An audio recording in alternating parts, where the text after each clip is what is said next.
my dear students, welcome to our channel NCERT शिक्षक। I am प्रभावी मिश्रा। अब हम देख लेते हैं कि ह्यूमन बीइंग में बेबी का सेक्स कैसे डिटरमाइन होता है, मतलब जो बच्चा है वो मेल होगा या फीमेल होगा, ये कैसे डिटरमाइन होता है। ठीक है, तो देखते हैं। How is the sex of the baby determined? Chromosomes, the genetic material are present inside the nucleus of every cell. मैंने आपको क्या पढ़ाया था? मैंने आपको बताया था जब हम क्लोनिंग पढ़ रहे थे तो मैंने बताया था कि जैसे ये कोई सेल है, ठीक है, और हर सेल के अंदर एक न्यूक्लियस होता है बीच में, है ना। तो ये जो ये न्यूक्लियस है, इसी के ही अंदर ऐसे थ्रेड की तरह कई सारे क्रोमोसोम्स होते हैं। ठीक है, थ्रेड की तरह क्रोमोसोम्स होते हैं, और ये जो क्रोमोसोम होते हैं यही जेनेटिक मटेरियल है। ठीक है, कोई भी कैरेक्टर मदर से फादर में, कोई भी कैरेक्टर मदर फादर से बेबी में जो ट्रांसफर होता है वो इन्हीं क्रोमोसोम्स की ही वजह से ट्रांसफर होता है। ठीक है, तो ये जो ये क्रोमोसोम है जो कि सेल्स की न्यूक्लियस के अंदर पाए जाते हैं, ये जेनेटिक मटेरियल होते हैं। ठीक है, तो ये जेनेटिक मटेरियल कहाँ प्रेजेंट है? जेनेटिक मटेरियल को क्या कहते हैं? क्रोमोसोम्स। ठीक है, और ये कहाँ प्रेजेंट है? किसी भी सेल की न्यूक्लियस के अंदर। ठीक, क्लियर? अब देखिए, all human beings have 23 pairs of chromosomes in the nuclei of their cells।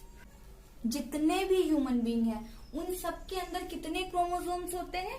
Total 23 pairs of chromosome होते हैं। ठीक है, उनकी जो सेल की न्यूक्लियस होती है उसमें 23 पेयर्स ऑफ क्रोमोसोम्स होते हैं। 23 पेयर का मतलब कितने? 46, है ना, पेयर्स में है, ये चीज आपको ध्यान रखनी है। मीन्स 46 क्रोमोसोम्स होते हैं टोटल।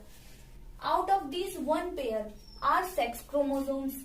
अब ये जो 23 पेयर्स क्रोमोसोम है, इनमें से 1 पेयर ऐसा होता है जो कि सेक्स क्रोमोसोम होता है। ठीक है, वही सेक्स को डिटरमाइन करेगा। तो 1 पेयर का मतलब कितने क्रोमोसोम्स हो गए? 2 क्रोमोसोम, है ना। अब देखिए यहाँ पे आप ध्यान लगा करके देखिए, टोटल ह्यूमन बीइंग में कितने क्रोमोसोम्स होते हैं? 23 पेयर, है ना। 23 पेयर क्रोमोसोम होते हैं, है ना। 23 पेयर्स का मतलब क्या हो गया?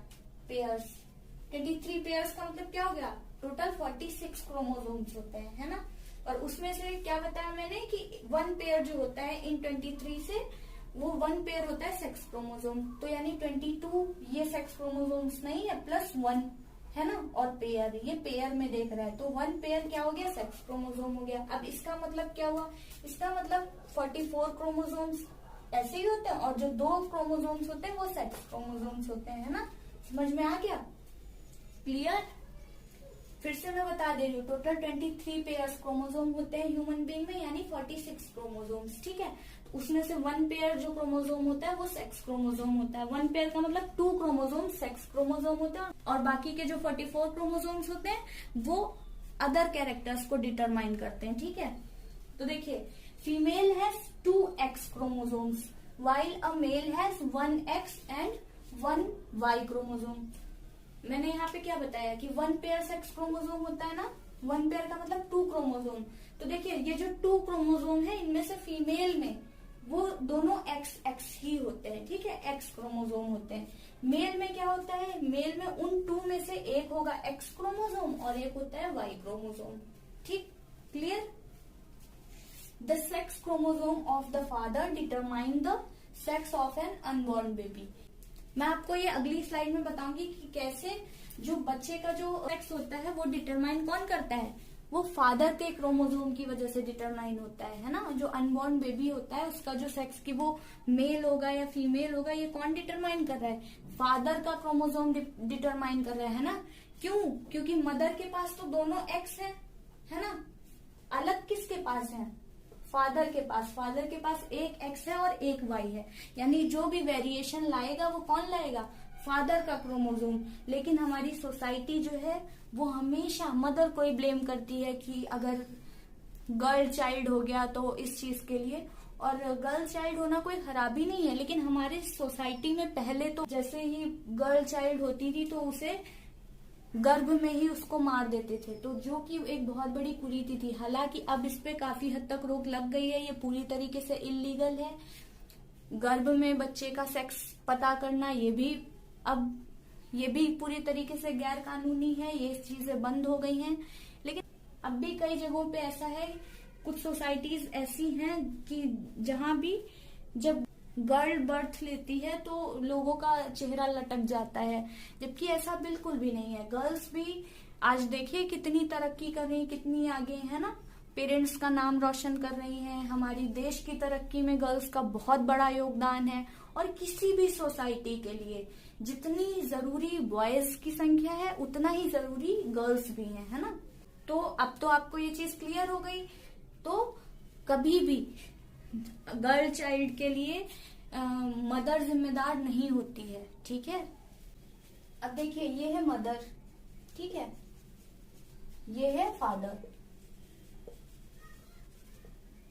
बेटा ये जो ये है, ये साइन है, ये मदर को मतलब फीमेल को रिप्रेजेंट करता है, और ये वाला साइन मेल को रिप्रेजेंट करता है। जो मैं ये साइन बनाती हूँ, तो मैंने क्या बताया, जो वन पेयर सेक्स क्रोमोसोम होता है, सेक्स क्रोमोसोम, ये आप समझ लेना, मैंने शॉर्ट फॉर्म में लिख दिया है। तो मदर में क्या होता है, मदर में हमने पढ़ा था XX 2X होते हैं, ठीक है। और फादर में क्या होता है, एक X होता है और एक Y होता है, ठीक है। अब देखिए जब ये गैमीट्स बनेंगे, ये सेल के न्यूक्लियस के अंदर होते हैं, ठीक है। अब जब ये गैमीट्स बनेंगे, मदर में क्या गैमीट्स होते हैं, एग होते हैं, है ना। तो अब जैसे गैमीट बनेंगे तो ये बट जाते हैं, एक एग में ये वाला X चला गया और दूसरे एग में ये वाला X चला गया, है ना। फादर में क्या होते हैं, स्पर्म होते हैं। मैंने आपको पढ़ाया था कि जो स्पर्म का जो हेड होता है उसमें न्यूक्लियस होता है ना। जो स्पर्म का जो हेड होता है उसके अंदर न्यूक्लियस होता है, तो उसी न्यूक्लियस के अंदर ही ये सेक्स क्रोमोसोम होता है, ठीक है। तो फादर में अब देखिए जो आधे स्पर्म्स होते हैं उनमें X होता है, और जो आधे स्पर्म्स होते हैं उनमें Y क्रोमोसोम होता है, ठीक है। ठीक, अब देखिए, अब अगर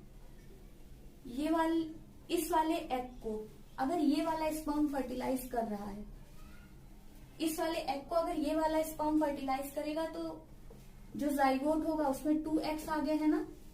मीन्स 2X का मतलब फीमेल, जो चाइल्ड होगी वो क्या होगी, वो डॉटर होगी, फीमेल, ठीक है। जो बेबी होगा वो फीमेल होगा। अब अगर ये वाला एग अगर इस वाले स्पर्म से फर्टिलाइज होता है तो क्या होगा, XY क्रोमोसोम आएगा जाइगोट में, है ना। जाइगोट में जब XY क्रोमोसोम आएगा तो X और Y किस में होता है, मेल में। तो जो बेबी होगा वो मेल में डेवलप होगा, ठीक है। ये आपको समझ में आ गया। सेम इसके भी साथ होता है। अब जैसे ये वाला जो एग है, इसको अगर ये वाला स्पर्म फर्टिलाइज करेगा तो जो चाइल्ड होगा वो फीमेल होगी। इसको अगर ये वाला स्पर्म फर्टिलाइज करता है तो क्या होगा, जो चाइल्ड होगा वो मेल होगा, ठीक है। 50% चांसेस होते हैं कि जो बेबी है वो मेल होगा, और 50% चांसेस होते हैं कि जो बेबी होगा वो फीमेल होगी, ठीक है। और ये किस पे डिपेंड हो रहा है, ये फादर के क्रोमोसोम पे डिपेंड हो रहा है, ठीक है, कि कौन से क्रोमोसोम वाला स्पर्म एग को फर्टिलाइज कर रहा है। ये थोड़ा सा कंजस्टेड हो गया है, मैं आपको इसी को ही दूसरे तरीके से समझा दे रही हूँ। देखिए वही बात हम दूसरे तरीके से देख लेते हैं, ठीक है। एक ऐसे बना लेते हैं क्रॉस चेक बोर्ड। मान लीजिए इस साइड हम एग लिख लेते हैं, एग, एक एग के पास X था, ठीक है। ये जो दूसरा एग है इसके भी पास X है। इस साइड हम लिख लेते हैं स्पर्म, ठीक है। एक स्पर्म के पास क्या है, X है, एक के पास क्या है, Y है, ठीक है। अब देखिए, अब अगर इस वाले एग को ये वाला स्पर्म फर्टिलाइज कर रहा है तो क्या होगा, XX होगा ना, मीन्स फीमेल। इस एग को अगर ये वाला स्पर्म फर्टिलाइज करेगा तो क्या होगा, XY, मीन्स मेल। जो चीज हमने अभी पिछली स्लाइड में समझी थी सेम वही चीज है, ठीक है। अब देखिए इस वाले एग को अगर ये वाला स्पर्म फर्टिलाइज कर रहा है तो क्या होगा, XX मीन्स फीमेल, और इसको अगर ये वाला स्पर्म फर्टिलाइज करेगा तो XY मीन्स मेल। अब आपको ये चीज अच्छे से समझ में आ गई होगी।